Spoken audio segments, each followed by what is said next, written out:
Hello， 大家好，我是宇哥。今天呢，我们来讲马斯克2025未来预言。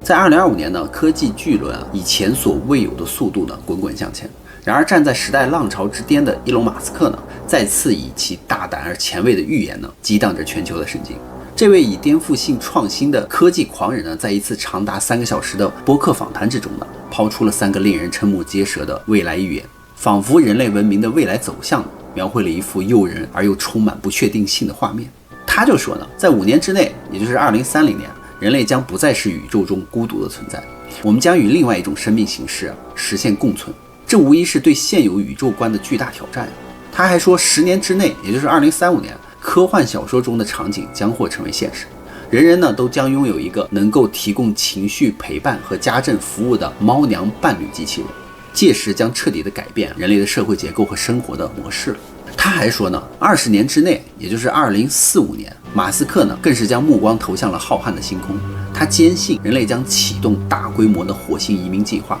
将我们的足迹呢延伸至这颗红色的星球。这3个看似天马行空的预言，与马斯克在访谈中提及的更短期的目标相互辉映。因为不到10年期间，服务型的机器人将走进千家万户，承担繁琐的家务劳动。未来20年呢，每隔2个月呢，将会有1000艘的星际星舰呢从地球奔赴火星，开启人类的星际时代。而不出30年呢，人工智能将全面的渗透人类社会，其发展走向要么就是人类的福祉，要么就是难以预测的灾难。那这些节点仿佛近在咫尺，但仅仅就相当于1999年到现在的时光的流逝，转瞬之间，历史呢已经就翻篇了。而马斯克呢，这位曾经成功将电动汽车、商业航天和人工智能看似不可能的梦想，逐步都变为了现实。那这位狂人这一次的预言又是否能够实现呢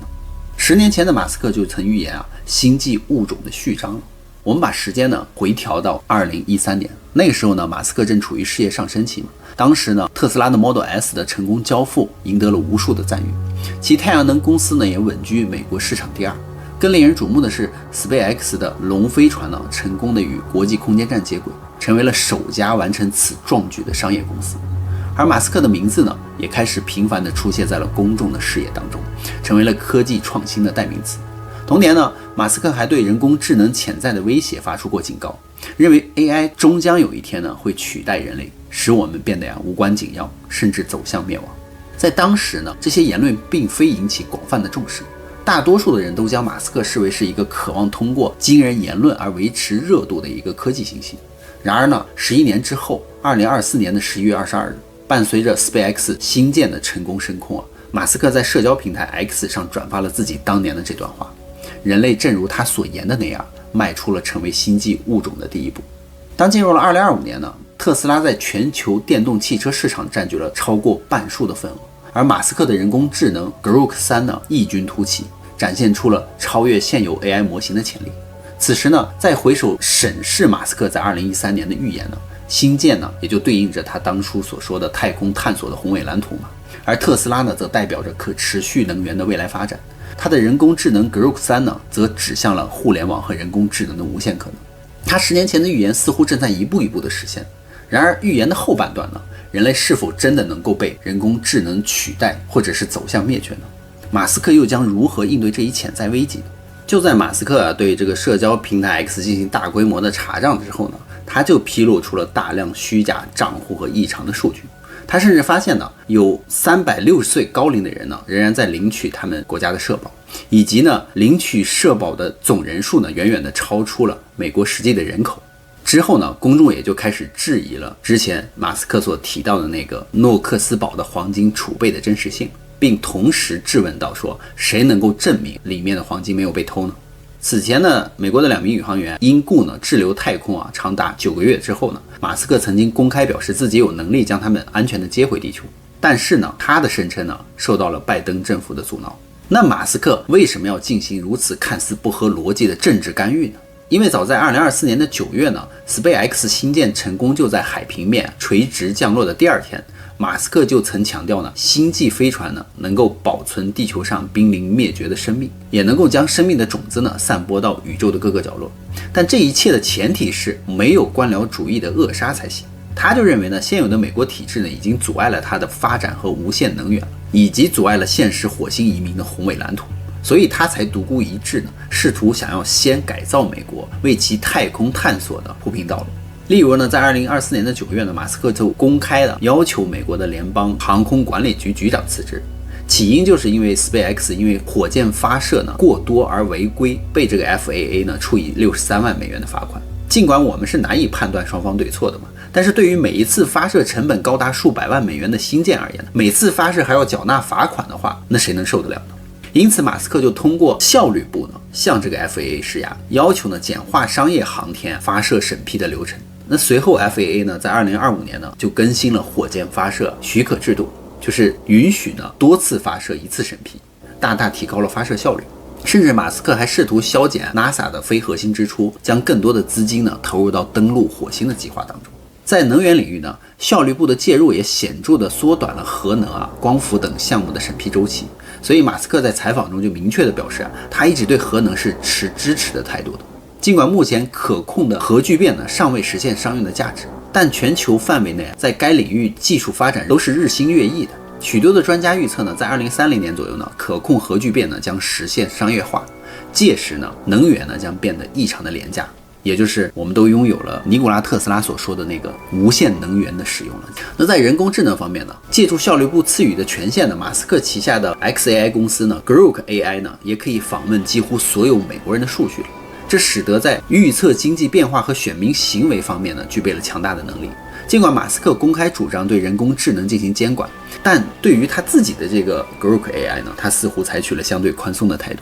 如今呢，在谷歌搜索马斯克其简介已经不再是某某公司的董事长，而是美国总统的高级顾问。马斯克正以前所未有的影响力呢，推动着整个美国朝着他规划的未来蓝图在行驶。如果改造美国是马斯克的第一步，那么他的第二步、第三步又是什么呢？在最近的一次马斯克访谈当中呢，他向我们透露了关于未来的宏伟预言。那第二步计划呢，马斯克就说无处不在的机器人伴侣将会现实。早在2022年的4月的一次采访中呢，马斯克就曾大胆的预测2050年呢，届时大多数的家庭将配备一台机器人。他甚至表示呢，在2年内就能够制造出原型机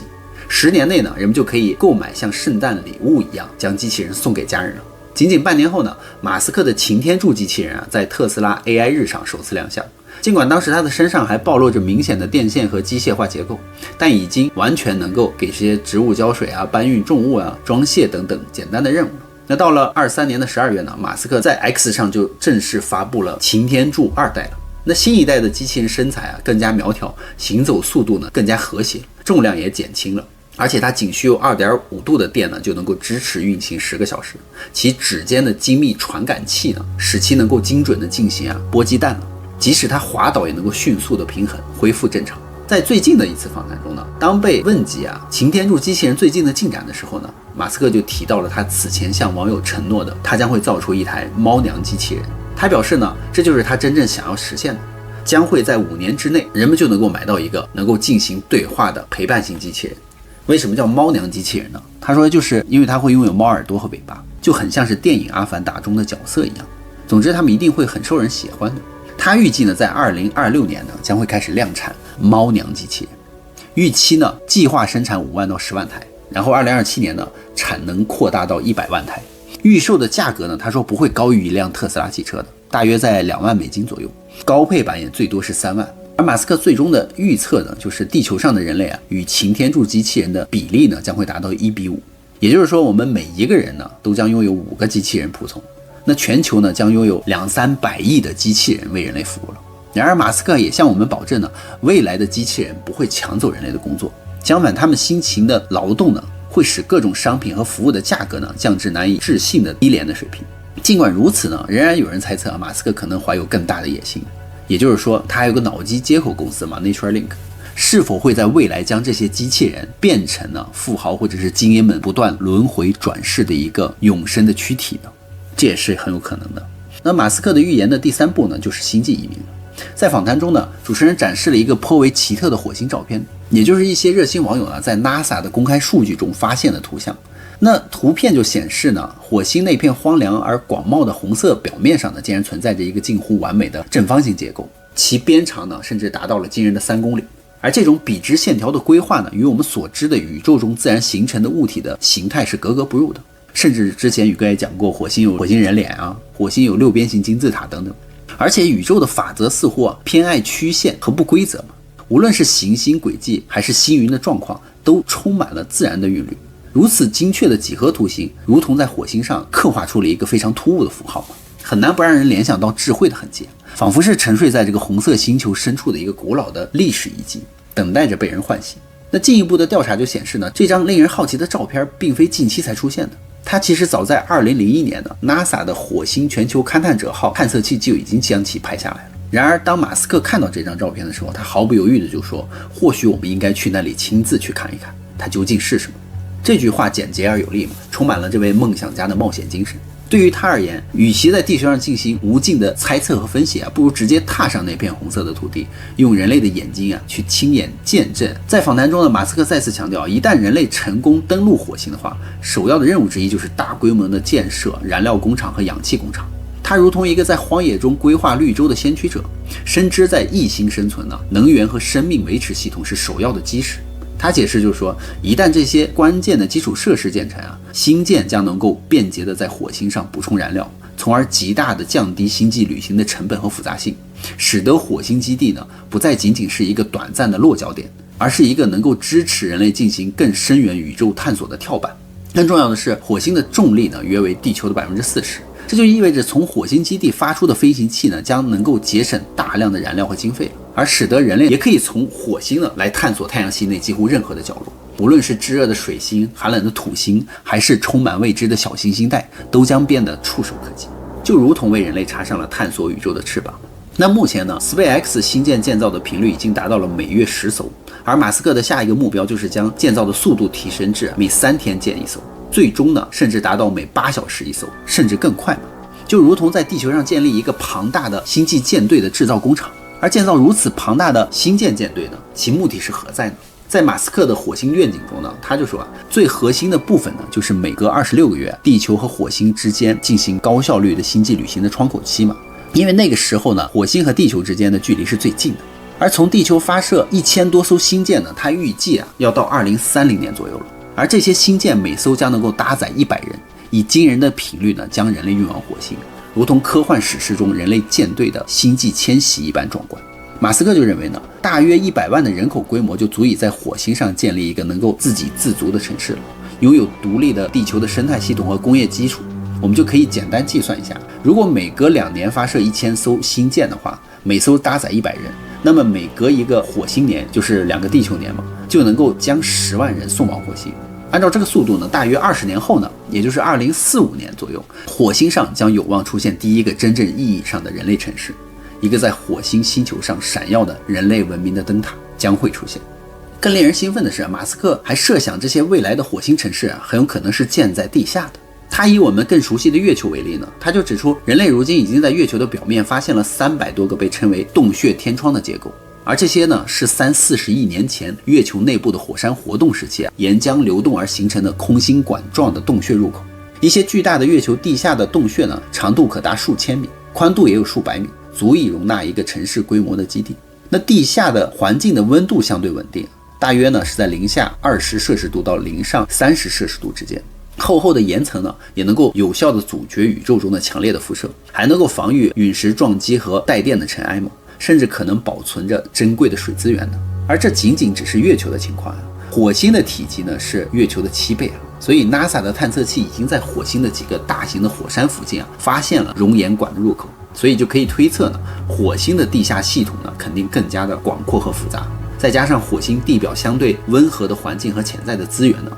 我们极有可能在火星的地下迅速建造起一座超级大城市，一个能够为人类提供安全庇护和长期生存的地下王国。那值得一提的是，中国的一些研究人员呢，已经在地球上的喀斯特溶洞呢作为模拟场地了，开始研究在月球的地下建造月球基地的那种模拟的情况了。那么火星那么广阔而神秘的地下空间，是否正在等待着马斯克和他的星舰舰队去开拓和建设呢？成为人类文明存在宇宙的第2个摇篮呢？然而马斯克也坦诚地表达了他对火星移民中一个关键技术的瓶颈的担忧。他就指出呢，星舰在穿越大气层的时候啊，如同坠落的那种流星嘛，其前端会产生极高的温度。目前呢，还没有人能够完全的研发出可以重复使用的轨道隔热罩，这是一个横在星际旅行之路上的巨大挑战。然而真正让马斯克感到时间紧迫的是，他说并非是技术研究本身，而是即将到来的火星轨道窗口期，也就是2026年的11月份左右。那错过这个窗口呢，他说下一次将要等到26个月以后。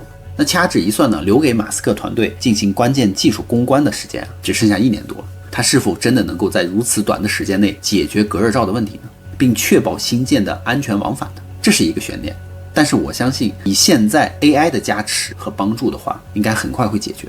无论如何呢，马斯克在访谈中都坚定地表示他计划在2026年的11月呢发射几艘星舰前往火星。如果这次尝试能够成功的话，那将标志着人类星际移民的真正开端，是人类文明迈向星辰大海的第一步，如同在浩瀚的宇宙中点亮了一盏属于人类的希望之星。当然了，这位务实的梦想家也补充了一句他说这次发射也可能存在着很高的失败的风险，因为星舰很有可能在壮烈的火焰之中化为宇宙的尘埃。当然了，马斯克还指出很多人忽略的一个更为迫切的严重的危机，那就是全球范围内呢，现在已经是处于低生育率的一个问题很严重了。他预测呢，在可预见的未来呢，许多的国家很有可能就像现在的韩国一样，极低的生育率将导致其人口在数代之后呢急剧萎缩，本身就是人类文明在地球上持续存在的一个很大的挑战了，就如同一个无形的蛀虫在侵蚀着人类文明的根基嘛。因为马斯克就认为留给人类文明延续的时间窗口可能比我们想象的要短得多了。